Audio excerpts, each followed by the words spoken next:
बहुजन सौरभ, बहुजनांच्या सामाजिक व सांस्कृतिक चळवळीचे मुखपत्र। मित्रों नमस्ते, जय भीम। मैं एडवोकेट डॉक्टर सिद्धार्थ कामरे, दैनिक बहुजन सौरभ का मुख्य संपादक। अभी फिलहाल संपूर्ण देश में, पूरे विश्व में पहलगाम की बात चल रही है। 26 लोगों की जान गई है, जिसमें सभी लोग दुखी है।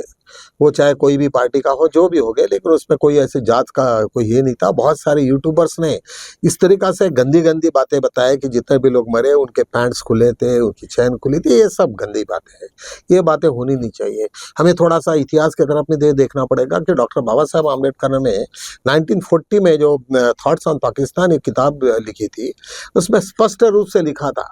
और जब उनकी हमें ये देश का बंटवारा नहीं करना चाहिए, सभी लोगों को कहा था। उन्होंने रिक्वेस्ट किया था कि आने वाले दिनों में तुम लोग पश्चाताप करोगे, पछताओगे।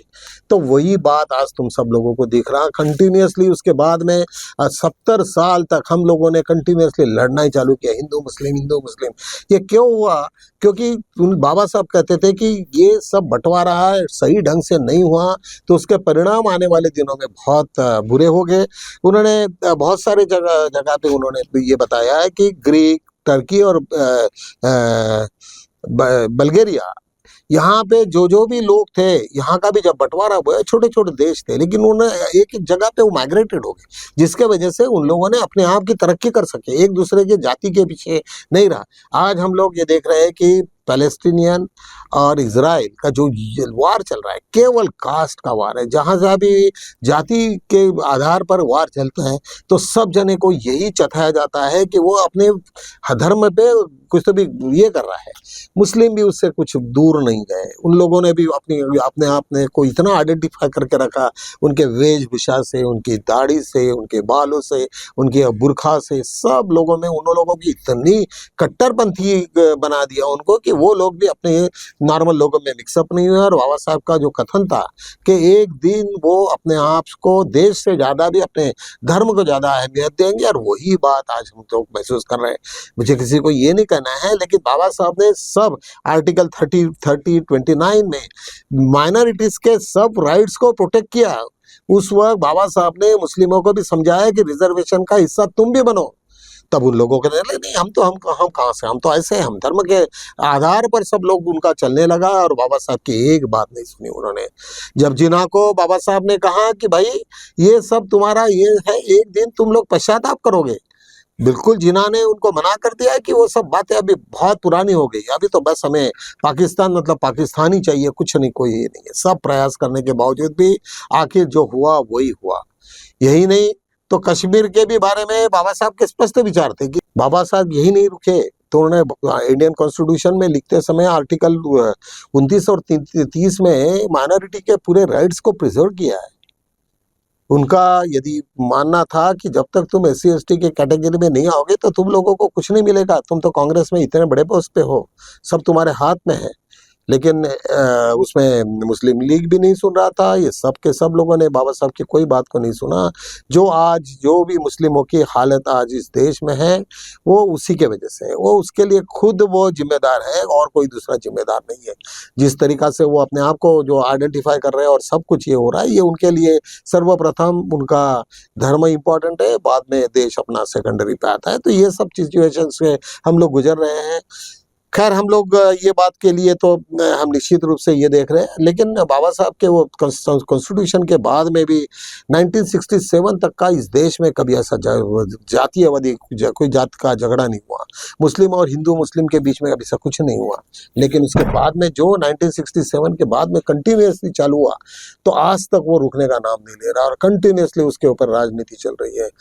बहुत सारे उदाहरण ले सकते हैं कि जब वो 2000 का बगलापुर लो, फिर मेरठ का लो, फिर उसके बाद में अयोध्या का लो, उसके बाद में गुजरात राइट्स लो, सिख माइनॉरिटी के ऊपर में लो। ये दुनिया भर के जो भी कुछ हुआ वो सब उसके लिए वही जिम्मेदार है। अभी जो कुछ हो गया है अपने ये यहाँ पे पहलगाम में जो हुआ, और नरेंद्र मोदी ने तो कह दिया, हमारे पंतप्रधान ने कह दिया कि हम तो पूरा तुम लोगों को मिट्टी में मिला देंगे वगैरह वगैरह, जो भाषा का इस्तेमाल किया उसके ऊपर में आज जितने भी वीडियोस हैं मैंने सब देखे, उसके ऊपर में यही लग रहा है जो अच्छा विश्लेषण हुआ है है कि आज इंडिया की ऐसे कोई ये नहीं है, ताकत नहीं कि जो पाकिस्तान का जो पानी का बंद कर दे और कुछ भी कर सके, क्योंकि पाकिस्तान के पीछे में चाइना है, चाइना है। और चाइना ने पहले बोला कि तुम्हारे सोवरेनिटी को मैं धक्का भी नहीं लगने दूंगा। जब पाकिस्तान ने ये किया, और हमारे देश में तो आजू बाजू की सब सीमाएं तो सब तुम्हारे दुश्मनों ने भर के रखी है। हम लोगों ने ना किसी के साथ में रिश्ते अच्छे रखे, ना कुछ हमारा बहुत सारे हमारे पड़ोसी अच्छे रहे, तो उसके वजह से बांग्लादेश से लेकर तो हर चीज हमारे से सब नाराज है। तो हमारी ये 10 साल में जो उपलब्धि है वो सब निगेटिव है, और ऐसे उपलब्धि में तुम किसके साथ में वार करोगे और कैसे वार करोगे? यही नहीं तो कुछ साइबर भी आज हमारे पास में, सब चाइनीज, तुम्हारे इंटरनेट ये वो सब तुम्हारे बैंकिंग इंडस्ट्रीज में तुम्हारे ऐप सब चाइनीज ऑपरेटेड है। वो सब लोगों को तुम्हारा पूरे वीकनेसेस मालूम है। तुम ओरली ऐसे वार भी नहीं करेंगे, लेकिन तुम्हारे पूरा इंटरनेट सर्विसेज, तुम्हारा सिस्टम, तुम्हारे रडार सब ब्लॉक कर देंगे।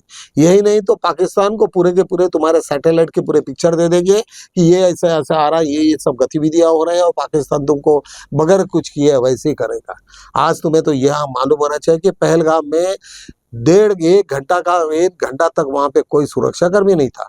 उन लोगों ने 20 मिनट में पूरा का पूरा गेम खत्म किया, इतने सारे 28-26 लोगों को मारा, और उसके बाद में आराम से निकल गए, और तुम्हारे सैटेलाइट तक तुम उसको पकड़ नहीं सके। अरे अरे, मतलब कम से कम तुम्हें शर्म आनी चाहिए कि हमारे देश में सिक्योरिटी क्या है, और इस देश में हम लोग क्या क्या। 3-4 दिन पहले जब हमारे वहीं पे कुछ एक केंद्रीय मंत्री का जब बहुत बड़ा फंक्शन था, नाच गाना चल रहा था, और वो सब सिक्योरिटी के अंडर हुआ।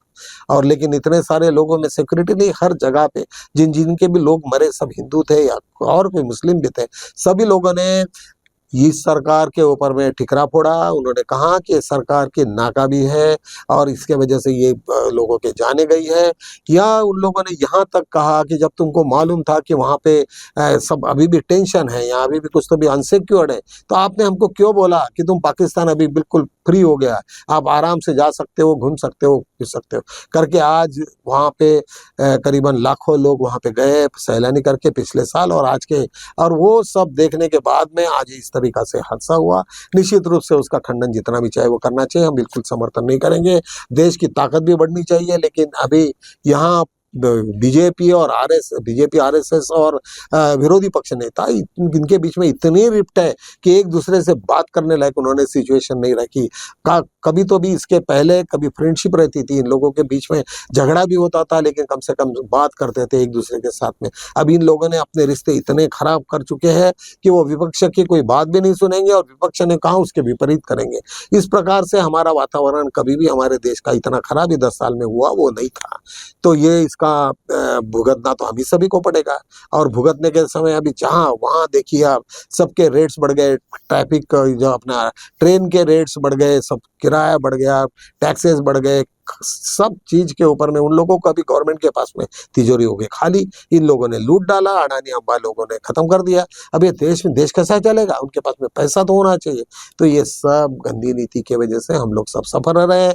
निश्चित रूप से मुझे लगता है कि चलो हमारे देश के पंतप्रधान नरेंद्र मोदी जी कुछ ना कुछ तो भी निकालेंगे, और शायद उनके साथ में आरएसएस बहुत होशियार होगी, तो निश्चित रूप से वो भी कुछ हल निकालने की कोशिश करेंगे। इन्हीं आशाओं के साथ में हम लोग अभी यह है, मैं इसी के साथ में वीडियो बंद कर रहा हूँ। कल हम लोग फिर दोबारा मिलेंगे, तब तक के लिए